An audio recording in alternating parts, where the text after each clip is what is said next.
بسم اللہ الرحمن الرحیم۔ اسلامک اپڈیٹس کے معزز ناظرین، السلام علیکم۔ اگر آپ نے ہمارے چینل کو سبسکرائب نہیں کیا تو سبسکرائب ضرور کیجیے گا۔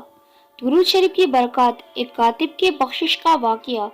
حضرت مولانا مفتی عبدالرؤف سکھوی فرماتے ہیں، ایک صاحب کتابت کیا کرتے جیسے آج کل لوگ کمپوزنگ کرتے ہیں۔ وہ پرانے زمانے کے کاتب تھے۔ ان کا ایک عجیب معمول تھا کہ انہوں نے صرف درود شریف لکھنے کے لیے ایک کاپی بنائی ہوئی تھی۔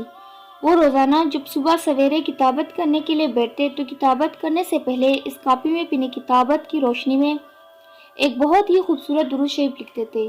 اس کے بعد صبح سے لے کر شام تک مختلف مضامین کی کتابت کر کے اسی سے گزر بسر کرتے تھے۔ ان کی ساری زندگی اسی میں گزر گئی۔ ان کاتب صاحب کا انتقال کا وقت جب قریب آیا تو انہیں آخرت کی فکر سوار ہوئی اور ڈرنے لگے کہ کچھ ہی دیر بعد میں اس دنیا سے چلا جاؤں گا اور آخرت میں پہنچوں گا تو معلوم نہیں کہ میرے ساتھ کیا معاملہ ہوگا، میری بخشش ہوگی کہ نہیں۔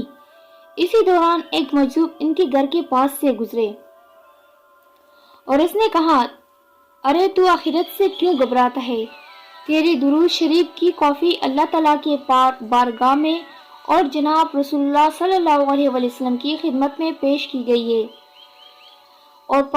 اور اس پر صحیح نشان لگائے جا رہے ہیں کہ یہ درود شریف بھی صحیح ہے، یہ درود شریف بھی پاس ہے اور یہ درود شریف بھی قبول ہے۔ وہاں تو صحیح نشانات لگ رہے ہیں اور تو گھبرا رہا ہے۔ درود شریف ایک ایسی مقبول عبادت ہے کہ اللہ تعالیٰ اس کی